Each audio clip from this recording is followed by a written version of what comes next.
त्याची घडावी संगती, ऐसे आवडते मना देवा पुरवावी वासना, हरिजना सवे भेटी न हो अंग संगे तुटी, ऐसे आवडते मना देवा पुरवावी वासना, तुका मने जीने, तुका मने जीने भले संत संघष्टने, ऐसे आवडते मना देवा पुरवावी वासना, विठ्ठल विठ्ठल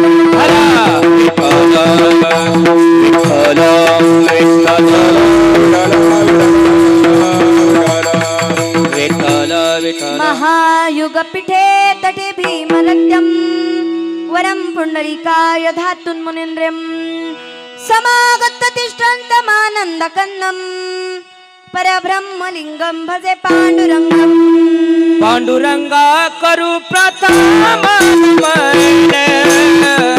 उतरे चरणा संताचिया, उतरे चरणा संताचिया, उतरे चरणा संताचिया,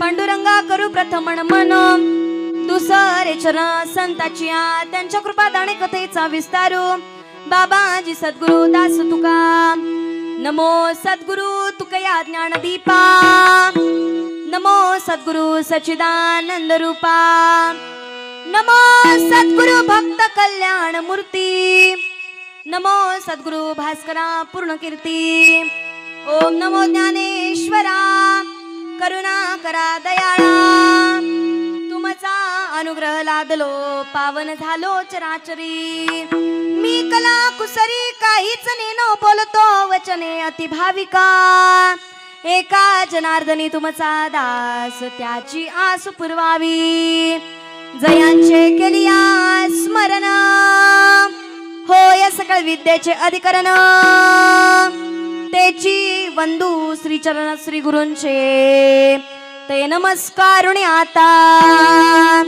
हे दुःख भंजन मारुती नंदन, हे दुःख भंजन मारुती नंदन,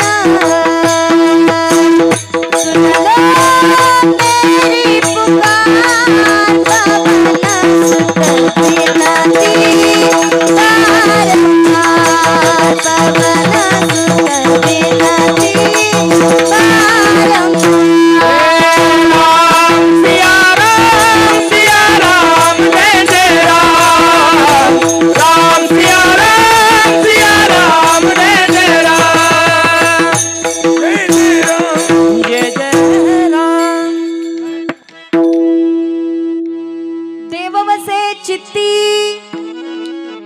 त्याची घडावी संगती, ऐसे आवडते मना देवा पुरवावी वासना।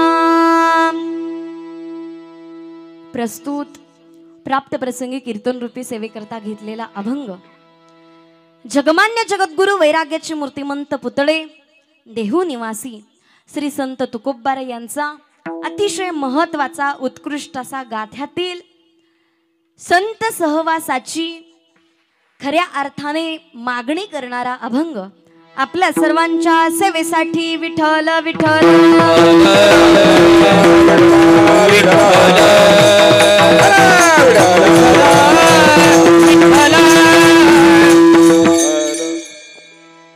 अजून स्पष्ट केला तरी चालेल. अभंगावर बोलण्यापूर्वी थोडा परिहार तो असा की आज या ठिकाणी आपण सर्वजण बहुसंख्य नेते उपस्थित आहोत. हे कशामुळं वेगळं सांगण्याची गरज नाही. आपल्या सर्वांचं परम भाग्य आहे, अहो भाग्य आहे. आपण सगळेजण भाग्यवंत आहोत की विश्वनाथ जगाचा चालक मालक ज्याच्याकडे अनेक गोष्टी जबाबदारीने दिलेल्या आहेत अशा भगवान शंकरांच्या पदस्पर्शाने पवित्र आणि पावन झालेल्या आपल्या ह्या सातारा नगरीमध्ये अगदी शिखर शिंगणापूरच्या परिसरामध्ये आपलं हे बिदाल नावाचं गाव आणि आपल्या ह्या गावामध्ये लाखो भाविक पांडुरंगाचं दर्शन घेण्याकरिता पंढरीच्या पांडुरंगाकडे जातात. पण पंढरीच्या पांडुरंग परमात्म्याला प्रेम भेटावं, जिव्हाळा भेटावा, भक्तीचा सागर भेटावा याच्याकरिता तो पांडुरंग परमात्मा आरणला जातो. एवढं भाग्य आरणचं सावता महाराजांच्या दर्शनाने होतं आणि अशा सावता महाराजांचं आगमन आपल्या गावामध्ये झालं म्हणजे आपल्या सर्वांचं किती भाग्य म्हणावं लागेल की आज या ठिकाणी श्री संत शिरोमणी सावता महाराज यांच्या कलश जयंतीचा कार्यक्रम आणि ज्या भगवान खऱ्या अर्थाने विठ्ठल रुक्मिणी प्राण प्रतिष्ठान आपण ज्याला म्हणत असतो, ज्या विठ्ठलाची भक्ती करून वारकरी संप्रदाय हा कळस गाठत गेलेला आहे अशा विठ्ठल रुक्मिणी मंदिराच्या कलशाची सुद्धा आजची ही जयंती आहे. आणि आजचं हे 3रं वर्ष आहे आणि 3ऱ्या वर्षातील 3 कार्यक्रमांचा हा त्रिदिनी नामयज्ञ सोहळा सर्व समस्त ग्रामस्थ, बिदालकर मंडळी, फुले नगरकर मंडळी, दहिवडीतील सगळे आपण भक्तजन आपल्या सर्वांच्या आयोजनातून नियोजनातून अतिशय सुंदरसा हा कार्यक्रम इथे राबवण्यात आलेला आहे. आजच्या दिवसाची सेवा म्हणजे दुसऱ्याही क्रमांकाची सेवा आणि मागणीही प्रकरणातली सेवा आणि जागराचीही सेवा. अनेक मंडळींना वाटत होतं की ताईंनी सावता महाराजांचा अभंग घ्यावा, पण सावता महाराजांचा अभंग, सावता महाराजांचं चरित्र जेव्हा अनेक संतांच्या मुखातून त्यांचं गोड कौतुक निघतं त्यावेळी त्या कार्यक्रमाला असं आगळं वेगळं रूप प्राप्त होतं, आगळं वेगळं शौर्य प्राप्त होतं आणि ते शौर्य प्राप्त होऊन त्या अभंगाचं चिंतन करावं म्हणून तुकोबाऱ्यांचा अतिशय मार्मिक चिंतनाचा अभंग तुम्हा सर्व मायबापांच्या सेवेसाठी घेतला. खऱ्या अर्थाने व्यासपीठ चालक आपल्याला सर्वांना माहिती आहे महाराष्ट्राचे रत्न नसणारे सागर महाराज बोराटे आहेत, ज्यांच्याकडे आज माझी कीर्तनाची सौजन्यरूपी सेवा आलेली आहे. असे वैकुंठवासी अक्षय भाऊ दाजीराम बोराटे यांच्या स्मरणार्थ ब्रह्मचैतन्य उद्योग समूह सातारा दहिवडी आपल्या ह्या मंडळींकडे माझं सौजन्य आले आहे. तरी सौजन्यांसाठी एकदा जोरदार टाळ्या झाल्या पाहिजे, कारण की एक एक वाटा एकट्याचा नव्हे हा खेळ म्हणून मिळविला मेळ.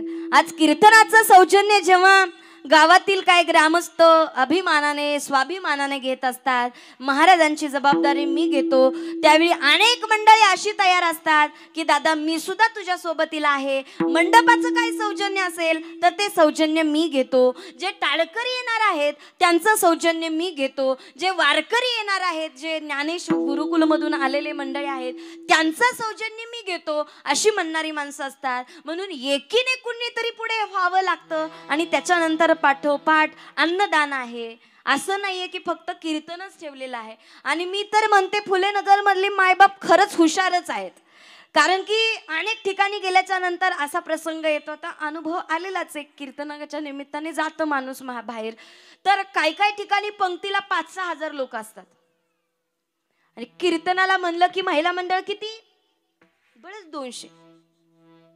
तुम्ही आधी कीर्तन ठेवलेलं आहे आणि त्याच्यानंतर भोजनाचा कार्यक्रम ठेवलाय, त्याच्यामुळे उत्तम कार्य केलेलं आहे. नाहीतर आधी भोजन ठेवलं असतं आणि परत जर कीर्तन ठेवलं असतं तर इथे एवढी संख्या उपस्थित राहिली नसते. आणि आयोजकांसाठी सुद्धा मी टाळ्या देऊ इच्छिते की आयोजकांनी एवढा भव्य दिव्य स्वरूपाचा नामयज्ञ सोहळा केलेला आहे. अवघे 3 वर्ष आपल्या ह्या नामयज्ञाला सुरू झालेले आहेत. आणि ह्या आयोजकांच्या विनंतीला मान देऊन आज परिसरातून आपण सगळ्या मायबापांनी आपल्या ह्या कार्यक्रमाचं सौंदर्य वाढवलं. म्हणून सगळ्या भाविकांसाठी सुद्धा एकदा जोरदार टाळ्या करते.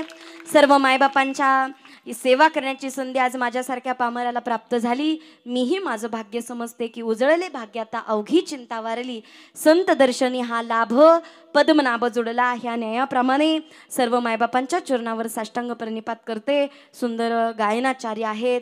पट्टीतला आवाज मला सुद्धा उंचच होतोय जरा, परंतु जाऊ दे, आता कधीतरी वरच्या पण पट्टीत आपण गेलो पाहिजे. त्याच्यामुळे या ठिकाणी माझ्या सगळ्या गायक मंडळींचे आभार मानते. सुंदर कीर्तनाची साथ होणार आहे. आमचे पाकवाजाचार्य महाराज आहेत, त्यांचे मी मनापासून आभार मानणार आहे.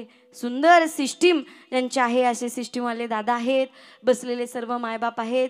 आणि बायकांनो, तुम्ही काळजीच करू नका. मला आता तुम्हाला वेळोवेळी सांगण्याची गरज पडणार नाही की जागे व्हा, जागे व्हा, डुकल्या मारू नका, पदर घ्या किंवा नका घेऊ, तो प्रश्न वेगळा आहे. परंतु तुम्ही जागे राहणार आहेत, कारण की ओम साईवाले तुमचं शूटिंग घेत आहेत. शूटिंग पण चाललेले आहे. म्हणून आता वेळोवेळी शूटिंग असणं गरजेचंच आहे. जसं CCTV मध्ये चोर पकडला जातो तसं कॅमेरामध्ये चोर पकडले जाणार आहेत. कोणी डुकल्या मारल्या, जागे कोणी होतं, अंतकरणापासून कोणी ऐकत होतं, किती पद्धतीत आपण भगवंताची सेवा करत होतो, हे सगळं त्याच्यामध्ये दिसणार आहे. म्हणून पुन्हा एकदा सर्वांच्या मी नतमस्तक होते, दंडवत करते. श्री संत शिरोमणी महाराजांच्या चरणावर माझे लोटांगण घालते आणि कीर्तनाच्या चिंतनाकडे ओळते. विठ्ठल विठ्ठल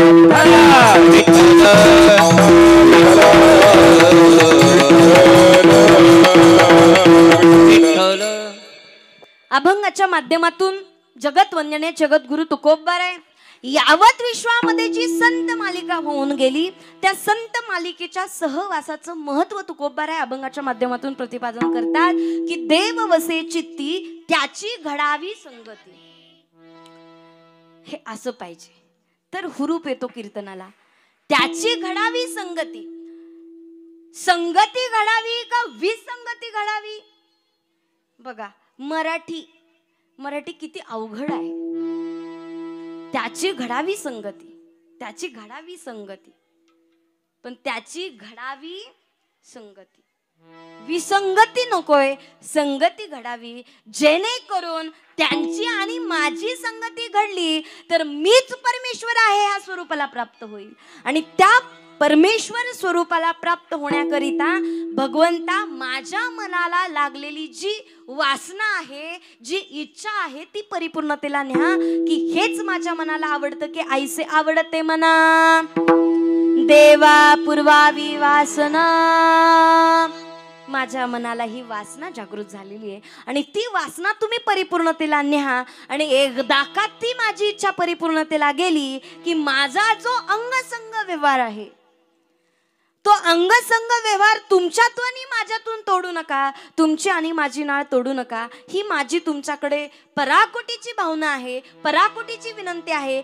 विनवणी करतो की हरिजनासवे भेटी न हो अंगसंगे तुटी. हरिजनाला मी जेव्हा एकदा भेटेल, भक्ताला एकदा मी भेटेल, गुरूंना एकदा मी भेटेल, संतांना जेव्हा मी भेटेल, तेव्हा त्यांची आणि माझी ताटातूट करू नको. हेच माझं जीवन असेल की तुका म्हणे जिने भले संत संगष्टने. अशा प्रकारे ह्या अभंगाचा सरळ सरळ अर्थ विठ्ठल विठ्ठल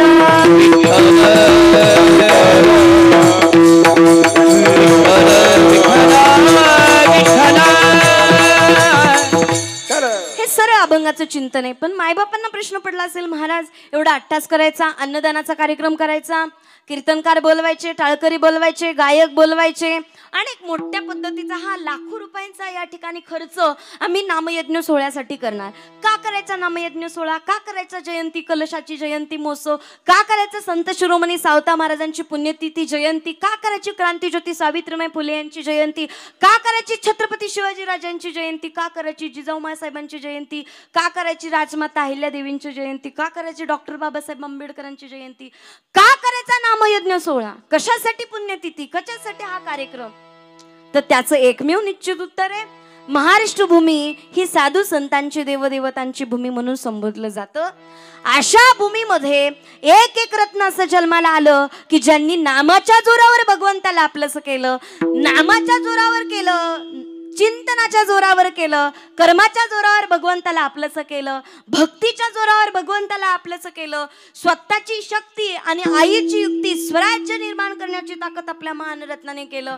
नवे नवे मनगटातलं रक्त उसळून धर्माची स्थापना करणारं महाराष्ट्र रत्न आपल्या भारताला लाभलं, आपल्या ह्या भूमीला लाभलं. मग मला सांगा, आपण तर सगळे बसलेले सातारकर आहोत ना, सातारकर आहोत.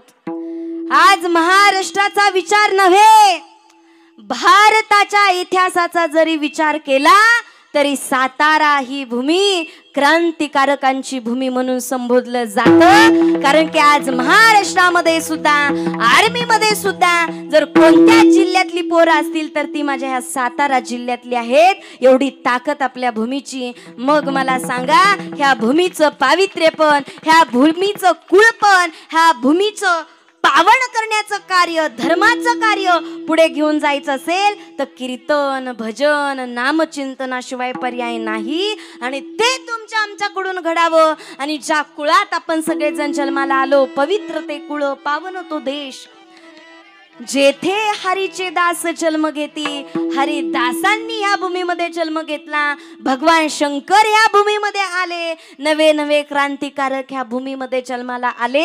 अशा भूमीचं पावित्र्य पण राखावं आणि त्या धर्माचं कार्य तुमच्या आमच्या जीवनामध्ये घडावं. कारण की फक्त धर्म धर्म धर्म म्हणण्यामध्ये धर्म नाहीये, पुण्य पुण्य पुण्य म्हणण्यामध्ये पुण्य नाहीये, तर ते आमच्या तुमच्या कर्तृत्वामध्ये आहे, तुमच्या आमच्या कर्मामध्ये आहे. हा धार्मिक कार्यातून धर्म सिद्ध होणार आहे. धर्म हा धर्मीवर अवलंबून आहे. धर्मी जे कार्य करेल त्याच्यावर तो धर्म पुढे पुढे जाणार आहे. म्हणून आज आपल्या इथे हा नामयज्ञ सोहळा झाला. 4 गावं तरी निदान म्हणतील की बाबा ह्या बिदलकर मंडळींनी, बिदाल गावातल्या मंडळींनी कार्यक्रमाची घडी मात्र एक नंबर बसवली, म्हणतील की नाही? साक्षात घडी का हो? कापडची घडी करतो तशी घडी का कार्यक्रमाची? पण म्हणताना माणूस काय म्हणतं, अरे काय कार्यक्रमाची घडी बसवली. तसं धर्म, त्याला आकार नाही, उकार नाही, वजन नाही, स्थूल येतो, तो स्वयंस्फूर्त नाहीये. त्याला घडवावं लागतं, ते कार्य करावं लागतं, उत्तेजन द्यावं लागतं. आणि जेव्हा कर्म घडेल त्यावेळी त्या कर्मातून घडतं, कळतं की हे कार्य धर्माचं की अधर्माचं. पण आज या ठिकाणी कार्य घडतंय हे धर्माचं की अधर्माचं मंडळी? तर नक्कीच धर्माचं घडतंय. कसं धर्माचं घडतंय? तर नामचिंतन ऐकण्याकरिता आलेली मंडळी, आज रानामध्ये काम करणारी माय माऊली 100 रुपये येऊ द्या तिचे, पण त्या 100 रुपयातला 50 रुपये जेव्हा ती इथं वर्गणी म्हणून देते, आज तिच्या घराची अवस्था पाहिली तर ज्या ज्या माय माऊल्यांनी 50-50 रुपये देवतांना वर्गणी दिली, आज त्या घरातील त्या माईची लेकरं ऑफिसर आहेत. ही ताकद ह्या धर्माच्या कार्याची आहे. आज ज्या मायबापांनी इथं अन्नदान केलेलं आहे, आज हजारो आत्मे इथं तृप्त झाले. आणि ज्यावेळी ते तृप्त होतात त्यावेळी त्यांनी दिलेला जो आशीर्वाद आहे, त्या आशीर्वादातून नाही 10 पट आपल्याला कमवता आलं तर तिथून पुढं पैज लागते. एवढी ताकद अन्नदानाची आहे, एवढी ताकद नामचिंतनाची आहे. म्हणून आज ते धर्माचं कार्य घडावं म्हणून हा कीर्तनाचा नामयज्ञ सोहळा. विठ्ठल विठ्ठल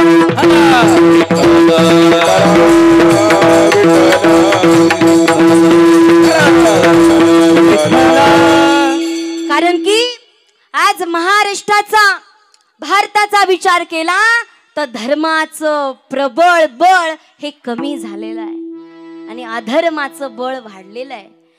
मग अधर्माचं बळ कमी करण्याकरिता धर्माचं प्रबळ बळ वाढवावं लागेल आणि जेव्हा धर्म वाढवला जाईल तेव्हा अधर्म आपोआप शांत झाल्याशिवाय राहणार नाही आणि शांत करण्याकरिताच वेळोवेळी संत महात्म्यांचा जन्म झालाय, वेळोवेळी त्यांचा उपदेश आपल्याला झालेला आहे आणि त्याच्यातलाच एक मार्मिक उपदेश तुमच्या आमच्याकरिता आज आपल्याला सगळ्याला घ्यायचा आहे की ज्या संत मायबापांनी यावत विश्वामध्ये आले, ज्या संत मायबापांनी तुम्हा आम्हाला साहित्य केलं, उपदेश केला, संदेश दिले, जागं केलं, जाज्वल केलं, उठवलं, रक्त उसळवलं, क्रांती करण्याकरिता प्रवृत्त केलं, असे संत मायबाप काय झाले, कशाकरिता आले? जगाच्या कल्याणा संताच्या विभूती, जगाच्या कल्याणा संताच्या विभूती, जगाच्या कल्याणा संताच्या विभूती, जगाच्या कल्याणा संताच्या विभूती, देह कष्ट विधी परोपकारे, देह कष्ट विधी परोपकारे, देह कष्ट विधी परोपकारे, देह कष्ट विधी परोपकारे,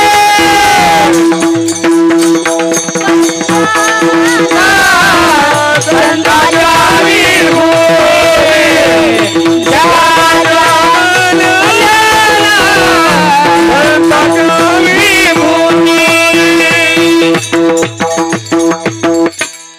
जगाच्या कल्याणाकरिता आले आणि जगाकरिता एवढं हित प्रदान चिंतन आपल्याला दिलं.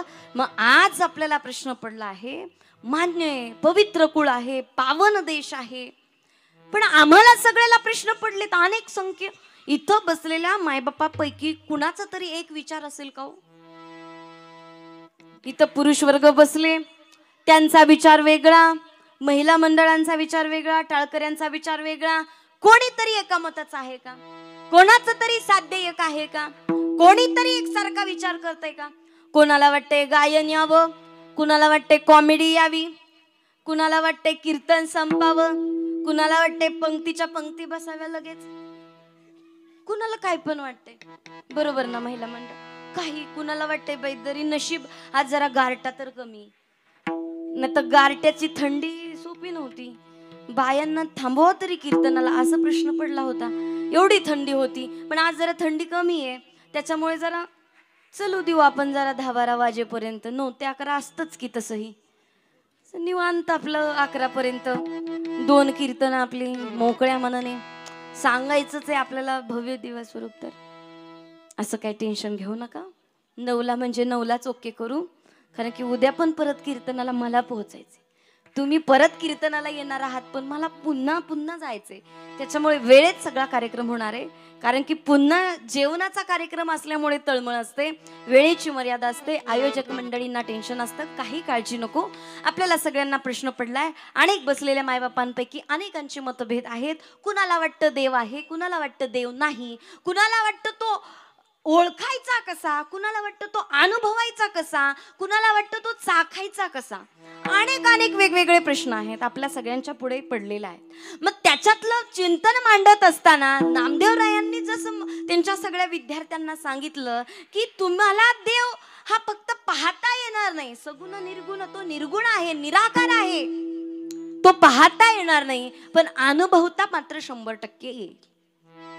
कारण की जगामध्ये देव आहे पण सामान्य रूपाने आहे, मंदिरामध्ये देव आहे पण विशेष रूपाने आहे, आणि ज्याने आपल्या हृदयामध्ये जागृत केला तो मात्र विशेष तत्वाने आहे, आणि ज्याच्या जीवनामध्ये विशेष तत्व प्राप्त झालं त्या विशेष तत्वाची आणि माझ्या चित्ताची गाठ पडावी, आणि ती गाठ जेव्हा पडेल तेव्हा माझ्या चित्तातलं चैतन्य जागृत होईल. याच्याकरिता माझी संत मायबापांना देवाला विनंती. अभंगाचे पहिले चरण. देव बसे चित्ते, देव बसे चित्ती, देव बसे चित्ते,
अशा प्रकारे अभंगाच्या पहिल्या चरणामध्ये तुकोबाराय सांगतात, देव वसे चित्ती त्याची घडावी संगती. त्याचीच का संगती घडावी? जगामध्ये देव आहे, तुकोबाराय असं का म्हणले नाही शेजारची संगती घडू दे, दारुड्याची संगती घडू दे, गांजा वडणाऱ्याची संगती घडू दे, बांध करणाऱ्याची संगती घडू दे, सातबाऱ्यावर सही नाही देणाऱ्या मंडळीची घडू दे, असं का नाही म्हणले तुकोबाराय? ज्याच्या हृदयामध्ये तो आहे त्याचीच संगती का घडू दे असं म्हणले तुकोबाराय. पहिले 3 प्रकार आपण पाहिलेले, सामान्य, विशेष आणि विशेष तत्व. याच्यावरच मला तुम्हाला आणून पोहोचवायचे. तुकोबाराय म्हणतात, देव वसे चित्ती, सरळ आपण चिंतनीय विषय आहे, देव वसे चित्ती त्याची घडावी संगती. तुकोबाराय म्हणतात, ज्याच्या हृदयामध्ये तो आहे त्याची आणि माझी संगती घडू दे. सोपं आहे ना. आता मला सांगा, इथं बसलेल्या पैकी कुणाच्या हृदयामध्ये तो नाही बरं? कुणाच्या? ज्याच्या हृदयामध्ये तो नाही ना, ज्याच्या पिंजऱ्यातला तो भुरकन उडून गेला ना, त्याला किंमत आहे का हो? तो एकदा ह्या चित्तातून निघून गेला, याला काही किंमत नाही. पिंजऱ्यातला पोपट पिंजऱ्यात आहे तोपर्यंत पिंजऱ्याला किंमत आहे. मग इथे बसलेल्या मायबापापैकी कुणाच्या हृदयामध्ये तो नाहीये? तर सगळ्याच्या हृदयामध्ये तो आहे. असं आहे का पक्वाजाचार्यांच्या हृदयामध्ये देव आहे आणि गायकांच्या हृदयामध्ये देव नाही? आहे का असं? इथं महिला मंडळ बसल्यात, त्यांच्या हृदयामध्ये देव आहे आणि पुरुषांच्या हृदयामध्ये देव नाही, असं आहे का? कीर्तनकाराच्या हृदयामध्ये देव आहे, चोपदार काकांच्या हृदयामध्ये देव नाही, असं आहे का? जर त्यांच्यात देव नसेल तर आज ते शिस्त लावू शकतील का? आज ते रांगेत उभा करू शकतील का आपल्याला? आज ते कीर्तनात नाचू शकतील का? ज्यावेळी ह्या चित्तातला तो चैतन्य निघून जाईल त्यावेळी ह्याला किंमत राहणार नाही. मग तुकोबाराय असं का म्हणले? सगळ्याची संगती घडू दे असे का नाही म्हणले? देव वसे चित्ती याचीच माझी संगती घडू दे, सगळ्या जीवांची संगती घडू दे असं नाही म्हणले तुकोबाराय. का म्हणले असं? का म्हणले असं? तर बघा, सोपं आपल्याला सांगायचंय.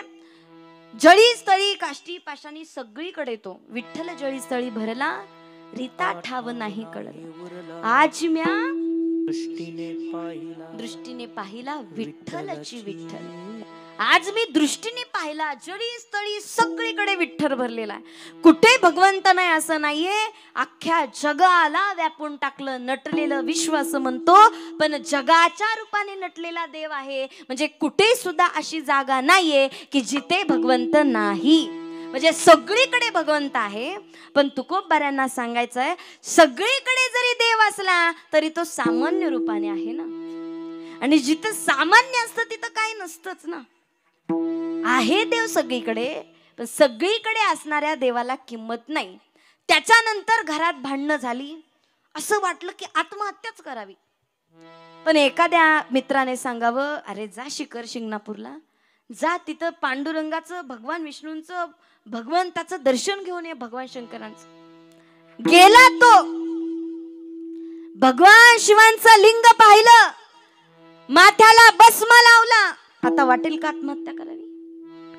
ताकद आहे ना, शक्ती आहे, एक ऊर्जा आहे. ती ऊर्जा नेहमी आपल्याला जिवंत ठेवते, नेहमी आपल्याला एनर्जी देते, सकारात्मक विचार देते. म्हणजे काहीतरी विशेष आहे. घरात असता तर आत्महत्या केली असते, पण कीर्तनाला गेला, कीर्तनाला निमित्ताने गेले असता, देवाचं दर्शन घेतलं, सावता महाराजांच्या चरणावर जाऊन लीन झाला आणि तिथंच कळलं समयाशी सादर भावे, समयासी सादर भावे, समयासी सादर भावे, समयासी सादर भावे. देव ठेविला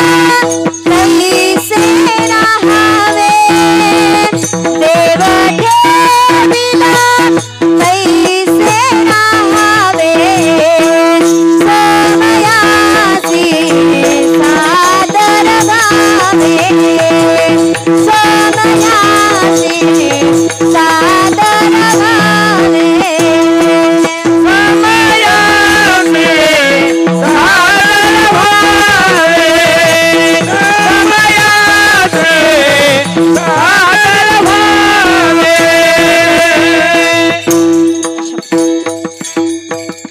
समयाशी सादर व्हावे.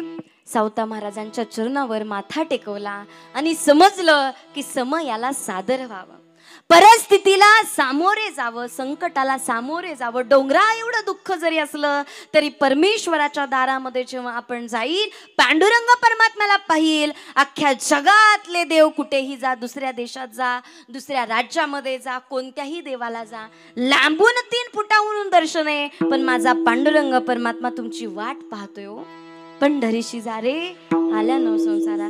जगामध्ये कुठे जा, लाखो रुपयाचा, 1000 रुपयाचा हार देवाला घेऊन जा दुसऱ्या, पण तो हार देवाला घालत नाहीत. पण माझ्या पांडुरंग परमात्म्याला 20 रुपयाचा तुळशीचा हार घेऊन जा. माझ्या पांडुरंग परमात्मा तो भक्ताचा हार सुद्धा आपल्या गळ्यामध्ये घालतो. एवढी ताकद त्या देवाची, एवढं विशेष त्या देवाचे, एवढा तो राजस आहे, एवढा सुंदर आहे, इतका सुंदर आहे. म्हणून त्याची ताकद, त्या मंदिरातली ताकद आपल्याला वेगळी ऊर्जा देते. तिथं गेलं सगळा प्रपंच आठवत नाही, दुःख आठवत नाही, निर्वाणी गोविंद असे मागे पुढे काहीच साकडे पडवणे दे. त्याला शरण गेलो, त्याच्या देवाच्या मंदिरामध्ये गेलो, सगळ्या प्रश्नांचं निरसन होईल. आणि त्याच्या पलीकडे सोपं त्याच्या पलीकडे विशेष तत्व. विशेष तत्वाला का किंमत आहे हो जगामध्ये? विशेष तत्वाला विशेष असतं, सामान्य असतं, पण त्याच्याही पलीकडे जे विशेष तत्व असतं त्याला का किंमत असते? महिला मंडळ मला सांगा, एक म्हण आहे जुनी, तूप खाल्लं की काय? मोठ्याने जरा, मागची पार्टी काय वेगळी काय? तूप खाल्लं की, पण ते तूप करायला काय सोप आहे का? तूप खाल्लं की, दूध खाल्लं की रूप येत असं म्हणत नाही, भाजी भाकरी खाल्ली की रूप येत असं म्हणत नाही. तुपालाच का प्राधान्य? तुपालाच का प्राधान्य? तर तुपामध्ये चमत्कार आहे. चमत्कार लगेच दर्शवतंय तूप. गुडघे दुखत नाहीये, तेजस्वी चेहरा राहतोय, रूप राहतंय आणि आयुष्यही वाढतंय तुपाने. म्हणून तूप खाल्लं की जुनी माणसं म्हणतात रूप येतं. आता डालडाच मिक्स करून देतात अर्धा, तर कुठलं यायचंय रूप तेव्हा? पुण्यामध्ये तर डालडा मिक्स असतो अर्धा, आणि अर्ध ओरिजिनल तूप कशाचं काय तेव्हा? असं झालं सगळं. पण तूप खाल्लं की रूप येतं असं आपण म्हणायचो. तसंच काहीतरी आहे. भगवंत जेव्हा विशेष तत्वाने आपल्याला प्रगट होतो त्यावेळी त्याला अनन्य साधारण महत्व आहे. जसं तुमच्या आमच्या जीवनामध्ये दुधाला किंमत नाहीये. का दुधाला किंमत नाहीये? तो 2 दिवस दूध ठेवलं, सामान्य दूध आहे, दुधामध्ये तूप आहे की नाही बरं? आहे, पण दिसतंय का? नाही दिसत. सामान्य रूपाने दडलेलं आहे ना तूप त्याच्यामध्ये. त्याच्या पलीकडे लोणी निर्माण केलं, दही टाकलं, घुसळण केलं, ताक झालं, विरजण लावलं, त्याचा गोळा निघाला. तर माझंही 2-4 वर्षापूर्वी झालंय, त्याच्यामुळे थोडासा अनुभव आला मला. पण मी पण टाकलं बरं, म्हणजे आदर्श सुनबाई बनण्यासाठी करावं लागतं हे सगळं. आणि मग मात्र ते केलं सगळं. त्याच्यातून आपल्याला समजलं की आता लोणी निर्माण झालं, लोणीत प्राप्त झालं. आता मला सांगा, लोण्यामध्ये तूप आहे की नाही? आहे की नाही? 100% आहे. पण दिसतंय का? नाही दिसत. मग ते झालं विशेष रूपाने. पांडुरंग परमात्मा जसा विशेष रूपाने, मंदिर जसं विशेष रूपाने, तसं लोणी झालं विशेष रूपाने. पण ज्यावेळी त्याला अग्नी दिलं, ज्यावेळी त्याला कडवलं, त्याला तापवलं, त्यावेळी तडतड तडतड करत करत करत करत त्या लोण्याचं रूपांतर तुपामध्ये झालं. आता मला सांगा, लोणी जास्तीत जास्त 5 दिवस टिकेल, दूध जास्तीत जास्त फ्रीज मध्ये ठेवलं तर 2 दिवस टिकेल, पण तूप नासेल का? तूप नासणार नाही. चिरकाल ज्याला किंमत आहे, चिरकाल जे नासणार नाहीये, ती ताकद कशामध्ये आहे? तर तुपामध्ये आहे. म्हणून तूप खाल्लं की आपण असं म्हणतो की रूप येतं. मग हे झालं सिद्धांताकरिता. तसंच तुकोबाराय सुद्धा म्हणतात, देव आहे जगामध्ये भरून पुरून सगळीकडे आहे तो, पण देव असण्याला किंमत आहे का कळण्याला? बरं. आणि ज्याच्या जीवनामध्ये तो कळाला, ज्याच्या हृदयामध्ये तो जिवंत रूपाने जागृत झाला, त्यालाच ह्या जगामध्ये किंमत आहे. विठ्ठल विठ्ठल विठ्ठल विठ्ठल असण्याला किंमत नाही, देव कळण्याला किंमत आहे, देव चाखण्याची गोष्ट आहे, देव अनुभवायची गोष्ट आहे. जसं एक इकडंच पश्चिम महाराष्ट्रामध्ये आपल्याच पट्ट्यामध्ये आलेले गेले 4-5 महिन्यापूर्वी एक डेअरी संचालक होते. दूध डेअरीचा मोठा व्यवसाय होता. जवळजवळ 400 गायी होते. कीर्तन झालं. ताई म्हणले चला, म्हणले आमच्या घरी कीर्तन झालंय, खूप छान कीर्तन झालं, तुमचा पाहुणचार व्हावा, तुमची पावलं आमच्या घराला लागावी म्हणून चला म्हणले घरी. मला सांगायचंय असण्याला किंमत आहे का कळण्याला किंमत आहे, याच्यामधला मला फरक सांगायचा आहे. आणि म्हणून मी गेले त्यांच्या घरी. गेल्याच्या नंतर पाहुणचार सुनबाईला सांगितलं पाणी घेऊन या. पाणी झाल्याच्या नंतर म्हणले चहा घेऊन या. तोपर्यंत आमची चर्चा चाललेलीच. म्हणले ताई 400 गायी आहे माझ्याकडे, रोज 100 कॅन्ड दूध माझं डेअरीला जातं, रोजच्या रोज. म्हणलं अरे बापरे, मोठा व्यवसाय तुमचा. म्हणलं एक नंबर, सगळं म्हणले एकदम मॅनेजमेंटनी प्लॅनिंग केलं आहे, गोट्याची व्यवस्था केलेली आहे, गायांना AC मध्ये ठेवतो, इतकी छान व्यवस्था केली, सगळं एकदम भारीतलं प्लॅनिंग आहे. माणसांना जसं जपतो तसं त्याच्याही पलीकडे मी माझ्या गायांना जपतो. म्हणलं खूप छान खूप छान. आणि सगळ्या गप्पा चालू असताना सुनबाई आल्या. पुढे ट्री होता, त्याच्यामध्ये कप होता, कपामध्ये चहा होता. चहानी सुद्धा माझ्याकडे पाहिला आणि मी सुद्धा चहाकडे पाहिलं. चहा कसा होता बरं? कोरा करकरीत चहा, कोरा करकरीत चहा. तर मला कोरा आवडतो त्याचा विषय वेगळा जरा, परंतु कोरा करकरीत चहा होता. आणि इकडं तर एवढं भव्य स्वरूप ऐकलेलं, दिव्य व्यापक स्वरूप होतं महाराजांचं, दादांचं. त्या 400 गायी म्हणले, रोज 100 कॅन्ड दूध जाते म्हणले आमचं डेअरीला. आणि घरात महाराजांना. आणि जिथं जिथं हे उदाहरण पाहिलं ना, तिथं 4 लोकांनी तरी दुधाचा चहा करून पाजला. परत कीर्तन झालं. म्हणलं बाबा दादा 400 गायी आहे तुमच्याकडे, 100 कॅन्ड दूध तुमचं डेअरीला जातं, गावामध्ये एवढं मोठं नाव आहे तुमचं, काय कमी नाही तुमच्याकडे, पण महाराजांना कोरा चहा कसा? अहो म्हणले ताई जरा तुम्ही लवकर यायला पाहिजे होतं. किती लवकर? अहो जरा 5ला आल्या असत्या ना तुम्ही, आमचं तुम्हाला दुधाचा कोरा करकरीत दुधाचा शुद्ध दुधाचा चहा करून दिला असता. मग आता का नाही? अहो म्हणले आमचं सगळं दूध डेअरीला गेलं आणि तुम्ही नेमकं दूध डेअरीला गेल्यावर माझ्या घरी आल्या. मग मला सांगा, एवढं 100 कॅन्ड दूध त्यांच्या घरी आहे, पण घरात जर कोरा चहा भेटत असेल तर काय असण्याला किंमत आहे का? घरातच नाहीये. तसं ती डेअरी म्हणजे आपला देह आहे. 100 कॅन्ड दूध म्हणजे देह आहे. आणि त्या देहातलं 2 लिटर ह्या घरातच तो नसेल, घरातच कोरा चहा असेल, तर मग ह्या दुधाला काही किंमत नाही. मग तो कळण्याला किंमत आहे. मग हा परमात्मा कळला नाही, ज्याला कळला त्याचं जीवन आनंदी झालं. ज्या मथुरेमध्ये भगवंत जन्माला आले कृष्ण परमात्मा, त्या मथुरेला देव कळला का हो मला सांगा? अख्खं जग म्हणतं, संत म्हणतात गोकुळी कृष्ण जन्मला. अख्खं जग काय म्हणतं? गोकुळामध्ये देव जन्माला आला. कोणी म्हणत नाही मथुरे जन्माला आला, मथुरे जन्माला आला, मथुरे जन्माला आला. आतापर्यंतचं वाङ्मय, आतापर्यंतच्या संतांनी सांगितलं येदसे चरित्र केले देवे गोकुळी. गोकुळामध्ये केलं. तेच का? कुठे जन्माला आलाय खरा? मथुरेत जन्माला आलाय.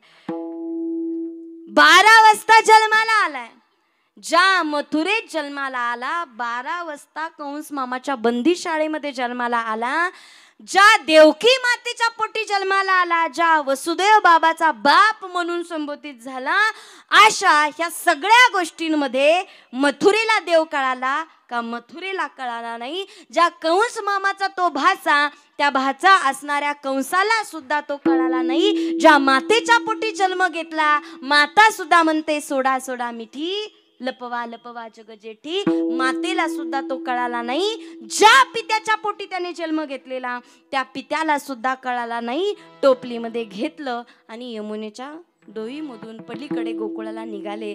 पण ज्या यमुनेच्या डोळ्यामधून तो निघाला त्या यमुना माईला सुद्धा देव कळाला की माझा परमेश्वर आज माझ्या ह्या तीर्थातून जातोय. माझं पात्र सुद्धा पवित्र व्हावं याच्याकरिता माझ्या देवाचा अंगठा तरी, देवाचा चरण स्पर्श तरी मला व्हावा याच्याकरिता यमुना माई दुथडी व्हायला लागली. माझ्या यमुनेला कळाला. शेवटी देवाला वाटलं बापाच्या तोंडाच्या वरती पाणी येईल, आपणच तिला दर्शन द्यावं. आणि म्हणून स्वतः भगवंताने ते दर्शन यमुनाला द्यावं आणि यमुनेच्या डोळ्यातून पुढं माझी यमुना शांत व्हावी, पुढे गोकुळामध्ये यावं. आणि गोकुळवासियांना देव कळाला का? तर हो, गोकुळवासियांना देव कळाला. का कळाला? तर गर्ग मुनींचं जेव्हा 1 वर्षापूर्वी गोकुळामध्ये पदार्पण झालेलं त्यावेळी गर्ग मुनींनी सांगितलेलं की तुम्हाला तुमच्या ह्या गोकुळामध्ये आनंद नाही असं वाटतंय ना, तुमच्या नंद बाबांना पुत्र नाही असं वाटतंय ना,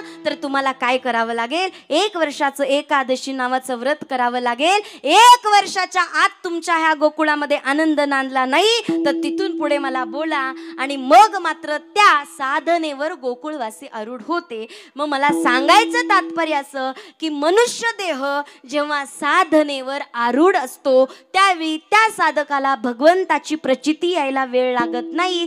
जिथं कीर्तनच माहितीये तिथं चिंतन ऐकण्याची किंवा चिंतन न करण्याची गोष्ट येत नाही.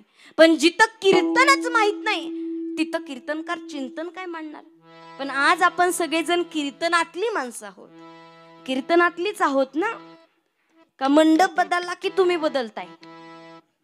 असतं तसं, पण मंडप बदलला की आपण बदलतो. कीर्तनात असलं की वाटतं इतकं पुण्य करावं, चांगलं काम करावं, भांडणं करू नये, भावाभावाशी भांडणं करू नये, बांधा बांधीवरनं भांडणं करू नये, एकमेकाचा पाय वडू नये, सगळं वाटतं आपल्याला कीर्तनात असताना.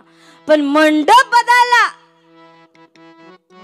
की मग मात्र सगळंच बदलतंय, सगळं बदलतंय. मग ते मात्र नकोय. नाहीतर लगेच मंडप बदलला की बनू इचारी म्हाताऱ्याला हो सांगा कुठला गाव करी, बस असं बदलतंय, लगेच वातावरण बदलतंय. तात्पर्य सिद्धांत, गोकुळामधले गोकुळवासी साधनेवर आरूढ होते. देव येताच गोकुळाला आनंद झाला. म्हणून तुकोबारायांच्या मुखातून सुद्धा शब्द निघाले, गोकुळीच्या सुखा, गोकुळीच्या सुखा, गोकुळीच्या सुखा, गोकुळीच्या सुखा, गोकुळीच्या सुखा, गोकुळीच्या सुखा, गोकुळीच्या सुखा, गोकुळीच्या सुखा.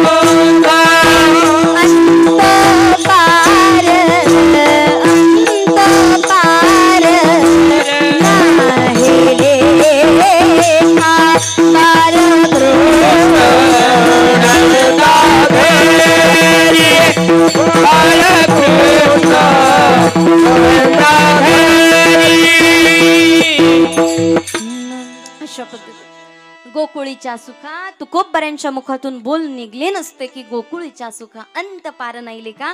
गोकुळामध्ये देव आला आणि गोकुळामध्ये आलेला देव गोकुळवासियांना कळाला म्हणून आनंद झाला.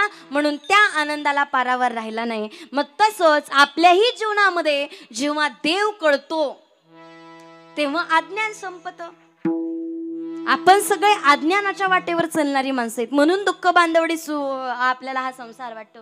पण जेव्हा ह्या प्रपंचातलं दुःख नाहीच होतं, अज्ञान नाहीच होतं, तेव्हा राहिलेला संसार हा सुखाचा वाटतो. राहिलेले हे जीवन परमात्मा स्वरूप वाटतं. मग तुकोबारायांना सांगायचे की ज्याच्या हृदयामध्ये तो वसवला, ज्याला तो कळाला, मग कुणाला कळाला हो?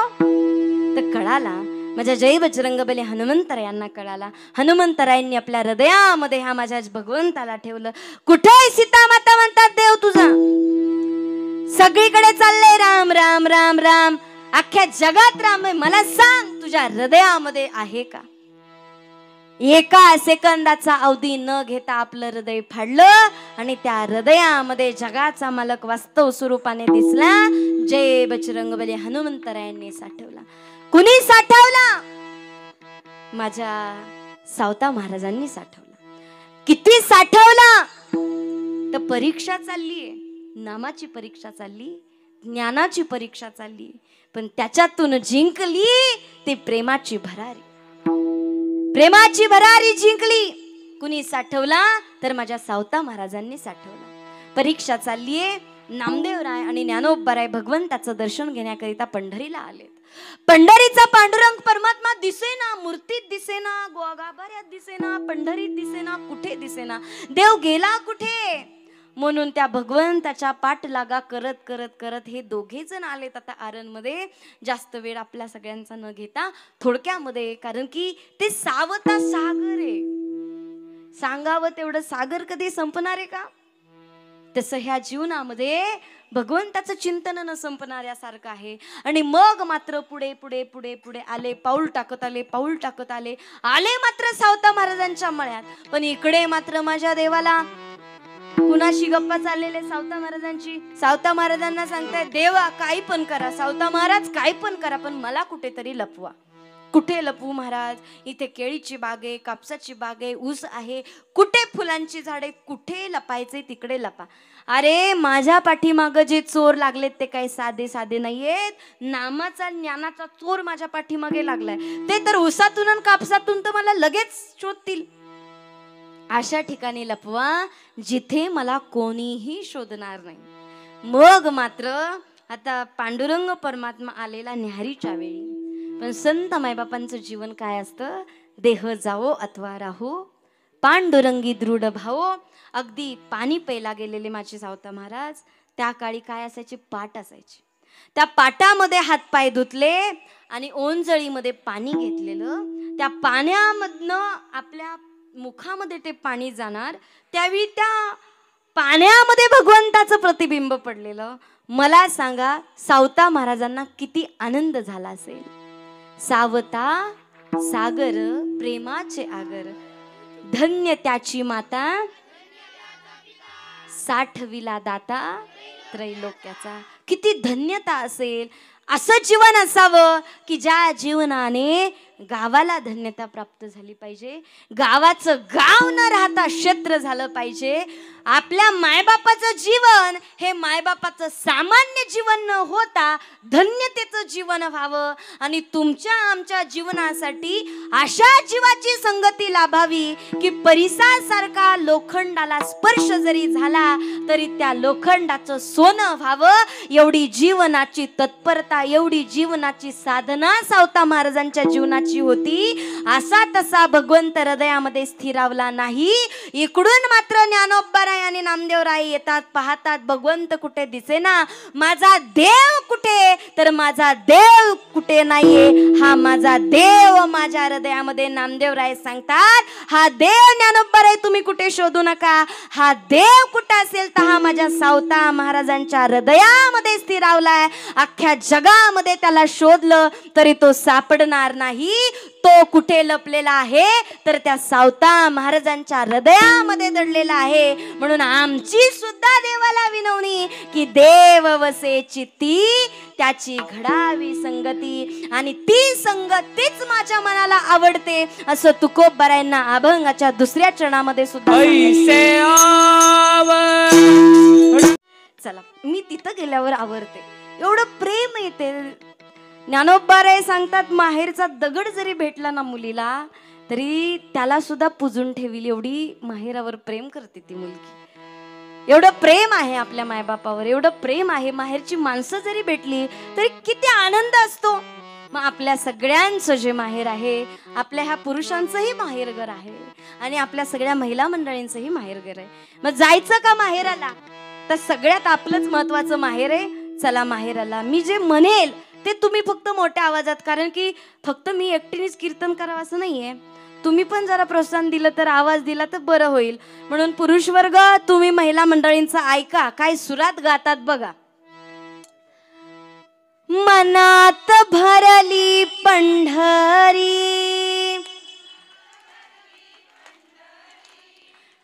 मागच्या खरंच वेगळ्याच पार्टीच्या दिसतात.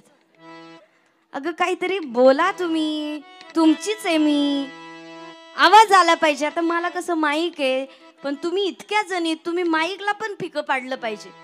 मनात भरली पंढरी,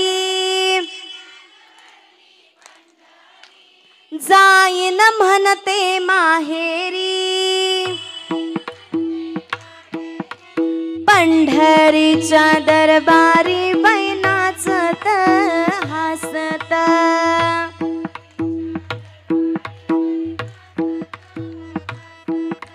चंद्रभागेचे वाळवंट,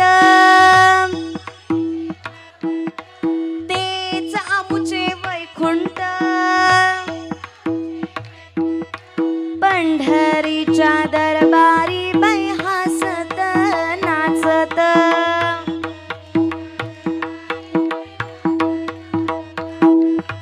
मनात भरली पंढरी, जाईन म्हणते माहेरी. पंढरीच्या दरबारी बाई हसत नाचत.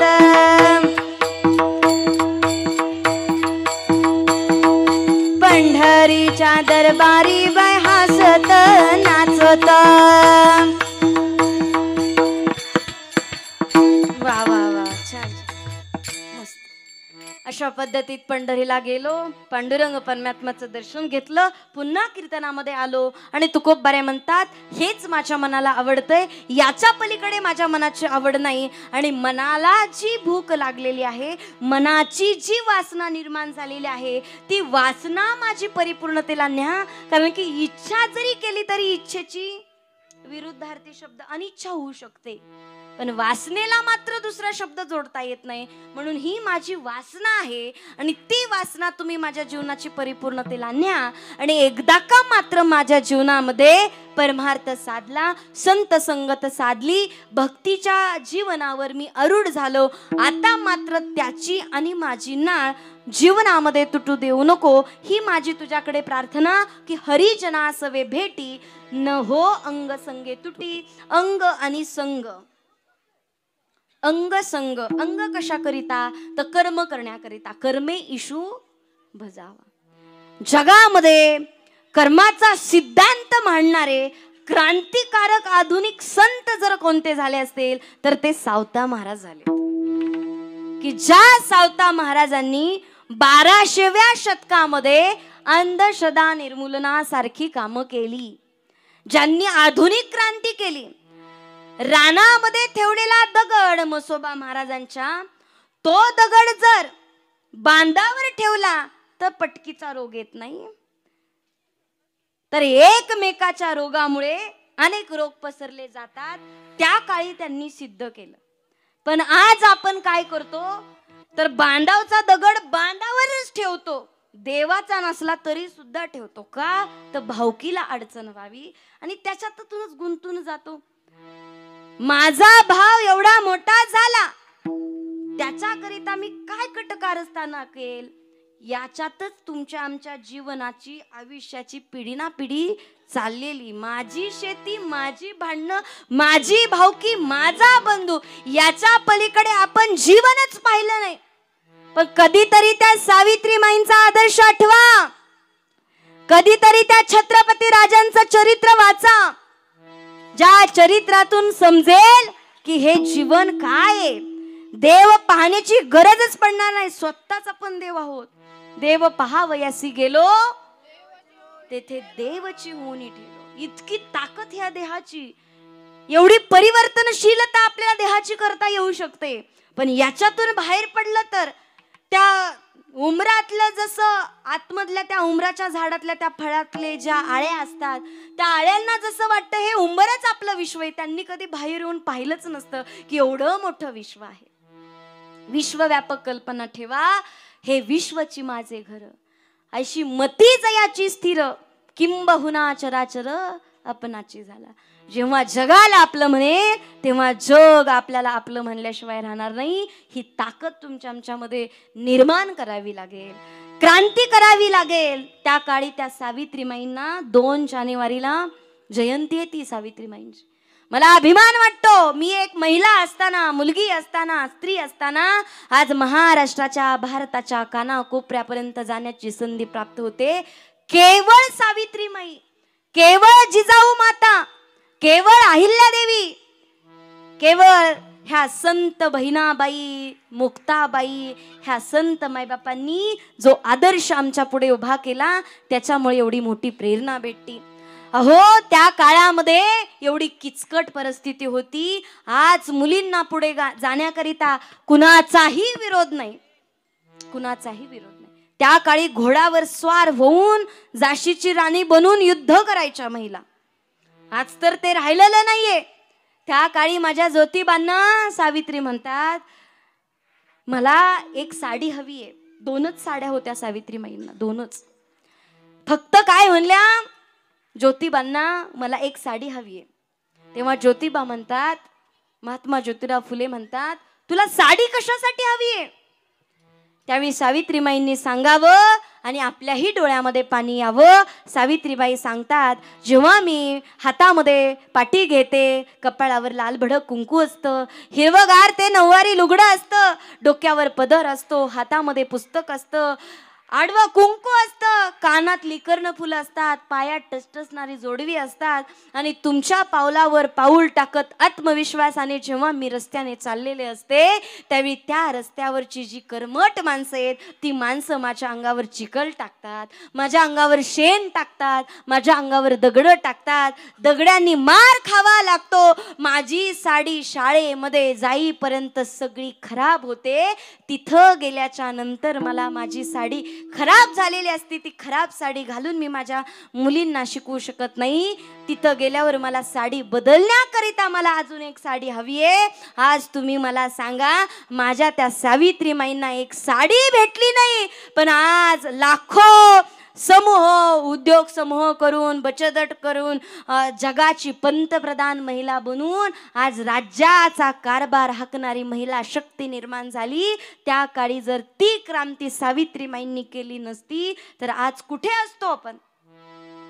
हे जीन आहे आपल्या तुमच्या आमच्या जीवनाचं. आणि तुकोबराय सांगतात, ही परिवर्तनशीलता येते देहामध्ये करता. एवढंच नव्हे तर जे काव्य फुले नावाचं पुस्तक सावित्रीमाईंनी केलं, मी माझंही भाग्य समजते की आज 2 जानेवारीला गणेश क्रीडा स्वारगेटला भव्य दिव्य मोठा महोत्सव होणार आहे.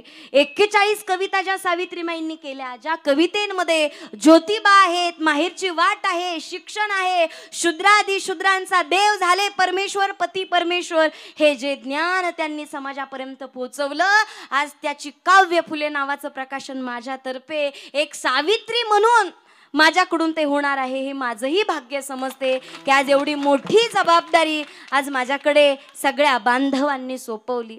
त्याच्यातलं एक वाक्य तुम्हाला सांगेल, जेव्हा काव्य रचतात सावित्रीमाई, त्यावेळी काय त्या छत्रपती राजांचं वर्णन करावं? शूद्रादी शूद्रांचा राजा, राजे छत्रपती शिवाजी महाराज असं म्हणावं. पुढे जाऊन ताराबाईंचं काय वर्णन केलं? छत्रपती सिंहासनाची एक होती राणी ताराबाई. छत्रपती सिंहासनाची एक होती राणी ताराबाई, महाराष्ट्राची, कोल्हापूरची खऱ्या अर्थाने जगदंबा, महाराष्ट्राची जगदंबा, महाराष्ट्राची अंबाई अशा बोलणाऱ्या सावित्रीबाई सांगतात, ती तारा राणी रणरागिणी झाली, रणरागिणी झाली. छत्रपती सिंहासनाची एक होती राणी ताराबाई. छत्रपती सिंहासनाची एक होती राणी ताराबाई, महाराष्ट्राची अंबाई, कोल्हापूरची जगदंबा, कोल्हापूरची जगदंबा. एवढी ताकद एका एका स्त्रीची आहे. अहिल्या, द्रौपदी, सीता, तारा, मंडोदरी तथा पंचकन्या स्मरे नित्यम महापातक नाशनम. एवढी ताकद महिला मंडळ आपली आहे. एवढी ताकद आहे, एवढी परिवर्तनशीलता आपण आपल्या हृदयामध्ये करू शकतो. घराचं घरपण घरातून सुरुवात करू शकतो. आज पोरं जेव्हा गांजा, तंबाखू, दारू, आता नवीन वर्ष आलं बघा, खऱ्या अर्थाने अक्षय तृतीया, गुढीपाडवा आपल्या सर्वांचं नवीन वर्ष आहे. पण इंग्रजी महिन्यानुसार आता येईल 31st, नवीन पिढीसाठी 31st. घरचे संस्कार नाहीत, पोरं बाहेर जाऊन दारूच्या पार्ट्या करतात. ज्या नवीन वर्षाचा संकल्प असावा, मी एक तरी काम धर्माचं करेल, एक तरी काम देशाचं करेल, एक तरी काम समाजाचं करेल, एक तरी आदर्श छत्रपती राजांचा घेईल. पण आज आमची पोरं, महाराष्ट्राची पोरं 31ला दारू, तंबाखू, गांजा, अनेक मुलींवर अत्याचार करतात. आपला देश, आपला महाराष्ट्र चालला कुठे? आज लाखो जरी कीर्तन केली तरी काय फरक पडणार नाही जोपर्यंत आज आमची पोरं भर चौकात जाऊन त्या पोरीवर वार करतात, तलवारीने वार करतात, हातामध्ये असणाऱ्या पाण्याने वार करतात. मायबापांच्या अंत्यसंस्काराला सुद्धा न पोहोचणारी पोर आज आपल्या पिढीमध्ये, ज्या बापानी एवढं कमावलं, गडगंज संपत्ती कमावली, आज त्या बापाची पित्र सुद्धा अनेक घरांमध्ये केली जात नाही. आज ही महाराष्ट्राची शोकांतिका आहे. पंढरीची वारी तर जाऊ द्याच, पण घरातल्या परमेश्वराला सुद्धा न जपणारी मंडळी आज आपल्या महाराष्ट्रात तयार होत आहेत. तरुण पिढी, आज मी तर माझ्या सर्व तरुण बांधवांना एवढं आदर्श समजते की माझे स्वामी विवेकानंद सांगतात, मला अख्खा भारत नकोय, मला फक्त 100 तरुण द्या, ज्या तरुणांच्या माध्यमातून मी माझ्या भारताचा विकास करू शकतो. एवढा विश्वास स्वामी विवेकानंदांनी आपल्या तरुण पिढीवर दिला. आणि आजची तरुण पोरं दही अंडीला, गणपती बाप्पाच्या महोत्सवाला, नवरात्रामध्ये, कारण की मिस्टर पोलीसमध्ये असल्यामुळे त्यांनी मला सांगितलं, बाकी मला तरी वाटायचं सगळे सज्जनच असतात. मला वाटायचं कीर्तनात गेले की सगळी सज्जन माणसं दिसायची, पण पोलीस स्टेशनला सगळी भंगारच लोक येतात. काहीतरी कंप्लीटच करून आलेले असतात, काहीतरी तक्रार घेऊन आलेले असतात. त्यावेळी मला कळलं की जेवढी दारू मतदानाच्या टायमिंगला विकली जात नाही, कार्यकर्ते जेवढी घेत नाहीत, तेवढी दारू गणपती बाप्पा, नवरात्र महोत्सव, शिवजयंती ह्या उत्सवाला खपली जाते. कुठे चालला देश? जिथे धर्माचं कार्य घडावं. आज हा भारतातला एक पोरगा काय म्हणला पाहिजे, लावा ना तुम्ही डीजे, पण त्या डीजे वर एकच गाणं वाजलं पाहिजे. वाजवायचं का पोरांनो? आपला डीजे तरी काय कमी का? ज्ञानेश गुरुकुल वाजवायचं का? घरातला बच्चा काय म्हणला पाहिजे, हर घर में अब एक ही नारा, एक ही नारा गूंजेगा, जय श्री राम. म्हणा ना पुरुष वर्ग, जय श्री राम.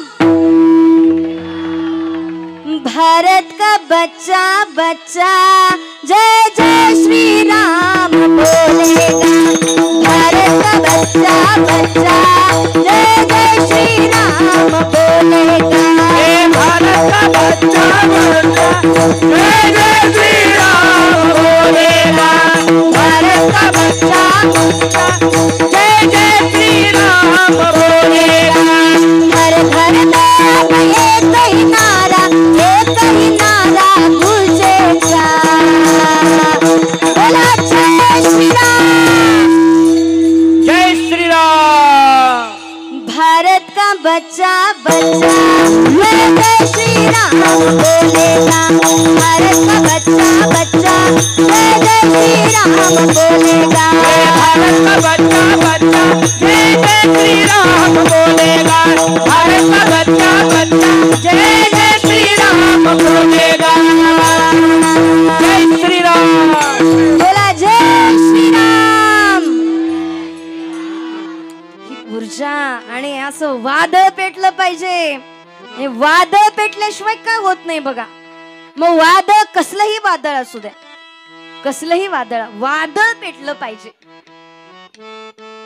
चला उठा रे उचला भगवान, चला उठा रे उचला भगवा, दैन्यात संपलं. चला उठा रे उचला भगवा, दैन्यात संपलं.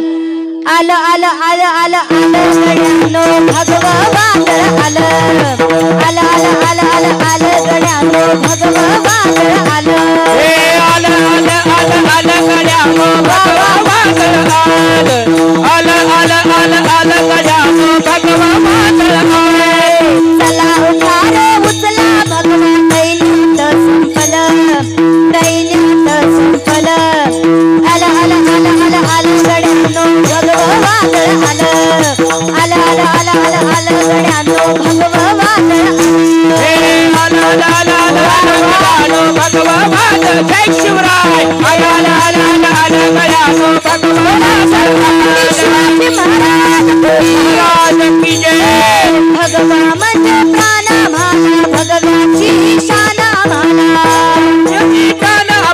भगवाची शान भाला भगवा म्हणजे प्राणा भाला भगव्याची शाना भाला भगवा म्हणजे प्राण आम्हाला भगवाची शान आम्हाला होऊन आमचा जीवन भगव धन्य धन्य झालं होऊन आमचा जीवन भगव धन्य धन्य झालं आलं आलं आलं आलं आलं भगव वादळ आलं आलं आलं आलं आलं आलं गड्यानो भगव वादळ आलं आला आला आला आला आला गड्यानो भगवा वादळ आलं आला आला आला आला आला गड्यानो भगवा वादळ आलं छत्रपती शिवाजी महाराज की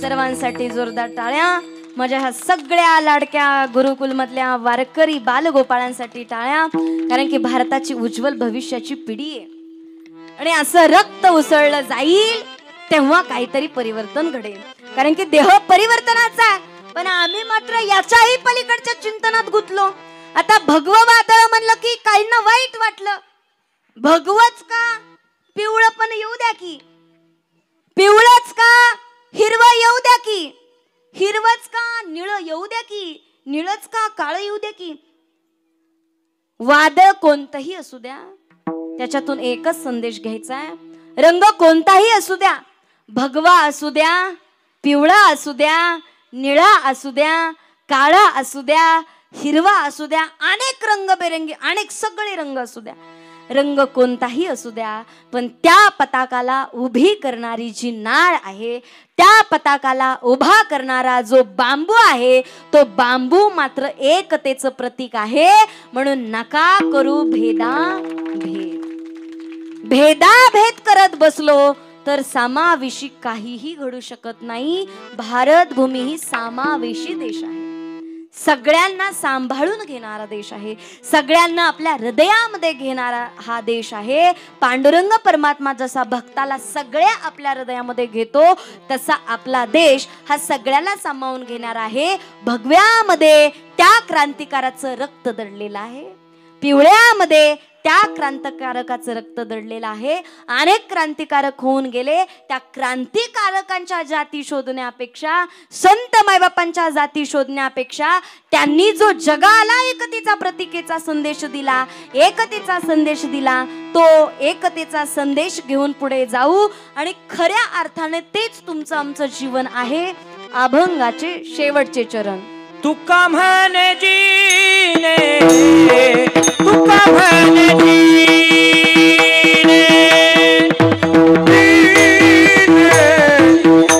तुका म्हणे जीने भले संत संतने भले संत संगष्टने ऐसे आवते प्रेमा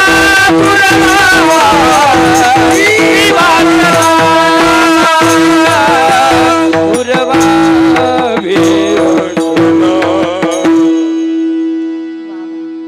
समयाशी शॉर्ट बट स्वीट अतिशय उत्तम कारण की कीर्तन म्हणलं की फक्त माझ्या एकटीचं काय चालणार आहे कीर्तनकार एकटी असते प्रवचन म्हणलं की स्वयंभू असते कीर्तन म्हणलं की पकवाजे आले टाळकरी आले गायक आले शिष्टीम आली तुम्ही आले आणि तुम्ही नसताल तर मग काय नाही वक्ता तुझी देवा श्रोताही तुझी देवा मग तुम्हालाही अनन्यसाधारण महत्व आहे. भले कीर्तनाला येऊन डोकल्या का मारायच्या होईना, पण असं काही कोणी केलं नाही बरं का बिदालकर मंडळी. अतिशय सुंदर चिंतन आपण सर्वांनी इथं ग्रहण केलेलं आहे. तुकोबारायांचा अभंग होता हरिप्राप्तीशी उपाय का देव वसे चित्ती. जागेत का झोपलेत बघत होते, जागेत टाळ करी तरी. देव वसे चित्ती त्याची घडावी संगती, ऐसे आवडते मना देवा पुरवावी वासना. हरिजना सवे भेटी न हो अंग संगे तुटी, तुका मने जीने भले संत संगष्टने. हे जीवन काय असावं तर गेल्याच्या नंतर निदान गावकऱ्यांना आपल्या साठी डोळ्यामध्ये पाणी यावं, हे जीवन असावं. जीवन असं काय असावं तर एक दिवस अर्जुनाने कृष्ण परमात्म्याला प्रश्न विचारला, भगवंता परमार्थ परमार्थ म्हणजे काय हो. त्यावेळी देवाने उत्तर दिलं, अर्जुना परमार्थ परमार्थ दुसरा नाहीये, सोपी व्याख्या आहे परमार्थाची. चाललाय तू रस्त्याने जात असताना तू पुढे गेला, परंतु पाठीमागून कोणीतरी तुझ्या वाटेवरनं येणारे पुढे जाऊन रस्त्यावर काटे टाकू नको. झाला तुझ्या जीवनाचा परमार्थ, झालं तुझं जीवन सिद्ध. त्याच्या पुढे तुला नाही एखाद्याची झोपडी बांधता आली, तू बांधू नको, पण त्याची झोपडी मोडू नको. झाला तुझ्या आमच्या जीवनाचा परमार्थ. कधी वेळ नसला, पंढरीला जायची गोष्ट नाही आली, पांडुरंगाचं दर्शन नाही झालं, चालेल देवा, पण तुझ्या मायबापाला तू आनंदामध्ये ठेवलं, त्यांची सेवा केली, झाला तुझ्या आमच्या जीवनाचा परमार्थ. नको काय करू, पण निदान जन्माला आला तर नाही काय करता आलं तर एकदा तरी देशाची सेवा करण्याकरिता एक आर्मी म्हणून, एक मिलिटरी मॅन म्हणून तू देशाची सेवा करायला जा. झाला तुझ्या जीवनाचा परमार्थ. कारण की देव हाच आपला देश आहे, देश हाच आपला देव आहे, हे ब्रीद वाक्य तुझ्या जीवनामध्ये अवलंब. झाला तुझ्या आमच्या जीवनाचा परमार्थ. दुसरीकडे जाऊन परमार्थ करण्याची गरज पडणार नाही. हे तुमचं आमचं जीवन आहे, जीवनाचं सार आहे. ह्या साराच्या आधारे आपण आपलं जीवन सार्थकी लागू. कारण की आज मागणी होती देवाकडे, देवाला हेच मागणं करू की तुझा आमच्या जीवनामध्ये कधी विसर पडू देऊ नको. अख्ख्या जगाचा विसर पडला तरी बायकोचा आणि देवाचा देवा मला विसर पडू देऊ नको. कारण की बायकोला विसरलं तर मला ढाब्यावर आणि हॉटेलवर गेल्याशिवाय पर्याय नाही, आणि तुला विसरलं तर वरती मात्र तुझ्या हॉटेलमध्ये मला परमिशन नाही. म्हणून तुला माझ्या जीवनामध्ये विसरू देऊ नको की हेच दान देगा देवा तुझा विसर न व्हावा. आणि हेच माझं आवड आहे, गुण गाईन आवडी, हेच माझी सर्व जोडी. न लगे मुक्ती आणि संपदा, संत संग देई सदा. एवढंच माझ्या तुका मने गर्भवासी, सुखे घालावे आम्हाशी. ही तुझ्याकडे प्रार्थना आहे. तुला मागत असताना अजून काय मागणार नाही बाबा. अकल्प आयुष्य व्हावे तया कुळा, माझ्या सकळा हरीच्या दासा. कल्पनेची बाधा न हो कवने काळी, ही संत मंडळी सुखी असो. अहंकाराचा वारा न लागो माझ्या सगळ्या राजसा. आणि हीच माझी विष्णुदासा, भाविकाशी नामा मने तया असावे कल्याण. ज्या मुखी निदान पांडुरंगा, तुझं फक्त एकच निदान आहे आमच्या जीवनामध्ये, म्हणजे तुझं चिंतन. आणि तेच चिंतन आपल्या सर्वांच्या माध्यमातून एकदा करूया. सर्व गायनाचार्य, पकवाजाचार्य सगळ्यांची मी मनापासून आभार मानते.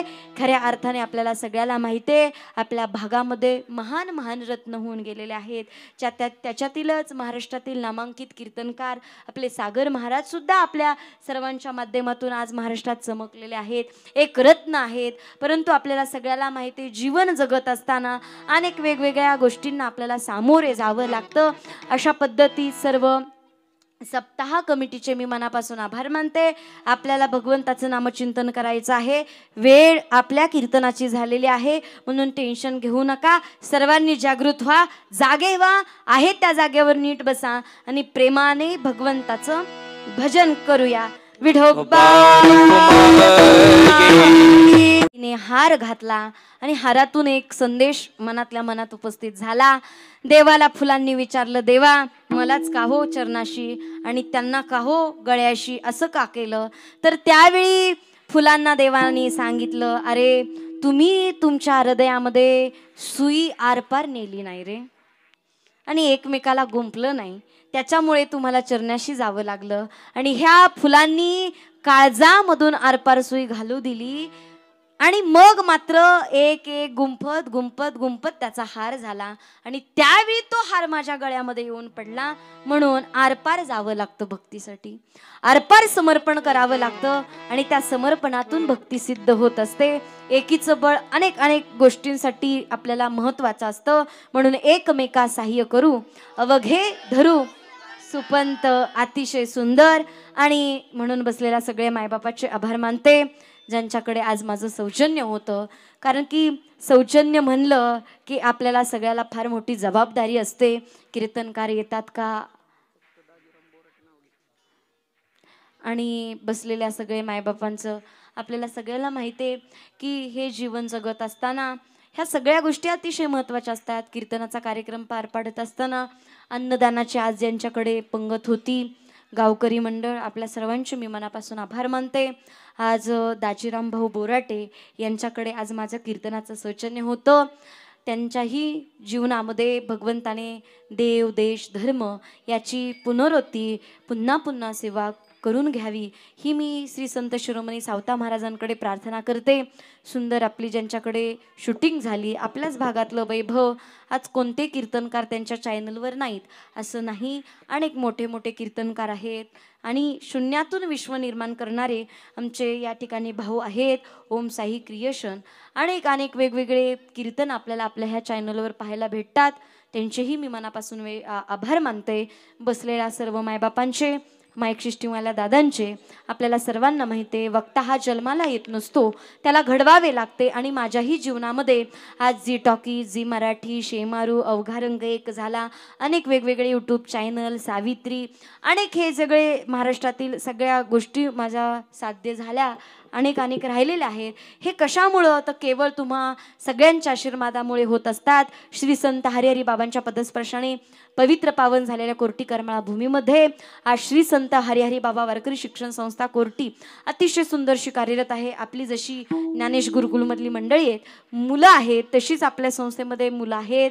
हरिभक्तपरायण गुरुवैर्य श्री संत हरिहरी बाबा वैकुंठवासी भजन सम्राट, तालसम्राट, ज्यांनी माझ्या आजोबांना अवघडातील अवघड गायन दिलं आणि मोठे गायनाचार्य बनवलं, भजन सम्राट बनवलं, असे बापूरावजी धामणेकर गुरुजी यांच्या कृपाशीर्वादाने या ठिकाणी वैकुंठवासी एकनाथ महाराज बेलापूरकरजी यांच्या कृपाशीर्वादाने आदरणीय भजन सम्राट मच्छिंद्रप्पा अभंग, आदरणीय मृदंग सम्राट विजय महाराज अभंग, आदरणीय वडील, आणि आपल्याला सगळ्याला माहिती आहे जसं माहेर तसं सासर असावं असं प्रत्येक मुलीला वाटतं. आज सासरचीही पुण्याई माझ्या पाठीशी उभी राहिली. वैकुंठवासी निवृत्तीदादा भुजबळ यांच्या माध्यमातून आमच्याही ह्या सासरच्या गावाला परमार्थ लाभला.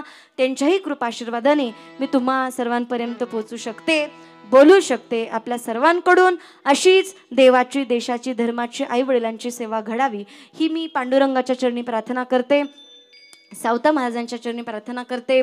हरिभक्तपरायण माऊली महाराज आहेत, हरिभक्तपरायण गाडे महाराज आहेत, यांच्यासाठी एकदा जोरदार टाळ्या झाल्या पाहिजे. सुंदर प्रकारे कीर्तनाची साथ केली. हरिभक्तपरायण शशिकांत महाराज मोरे यांच्यासाठी सुद्धा एकदा टाळ्या झाल्या पाहिजे, कारण की ते म्हणतील आम्ही इथं साथ केली आणि सगळं वेगळंच चाललंय. म्हणून त्यांचे मी मनापासून आभार मानते. सगळ्या मायबापाचे आभार मानते, टाळकऱ्यांचे मनापासून आभार मानते. आज विनेकरी ताई, एवढा आनंद झाला. एक कणखरपणे माझ्यासोबत तिला उभ्या होत्या. त्यांचा अधिकार असा आहे की अख्खं जग कीर्तनकाराच्या एकदाच पाया पडतं, म्हणजे आमच्या नाही, आपल्या ज्ञानाच्या पाया पडतं. पण आज ताईंच्या पाया कीर्तनकार दोनदा पडतात, म्हणून तो त्यांचा अधिकार आहे. आज त्यांचे मी मनापासून आभार मानते. ह्या दोन महिला माझ्या कीर्तनाला टाळकरी म्हणून उभ्या राहिल्या, त्या दोघींचेही मी मनापासून आभार मानते. आणि चोपदार महाराजांसाठी तर एकदा चोपदार अशा टाळ्या झाल्या पाहिजे, कारण की त्यांचा चोप आपल्या सगळ्यांवर होता म्हणून तुम्ही गपचूप बसले. नाही तर माझं काय वजन पडणार आहे सांगा की. त्यांचं वजन असल्यामुळे, त्यांचा चोप असल्यामुळे एक मर्द मावळा, रांगडा असा मावळा आपल्या सोबतीला चोपदार म्हणून होते. त्याच्यामुळे चोपदार काकांचे मी मनापासून आभार मानते. या ठिकाणी सर्व मायबापांचे आभार मानते आणि याच ठिकाणी माझ्या सेवेला पूर्ण विराम देते. ज्ञानेश्वर माऊली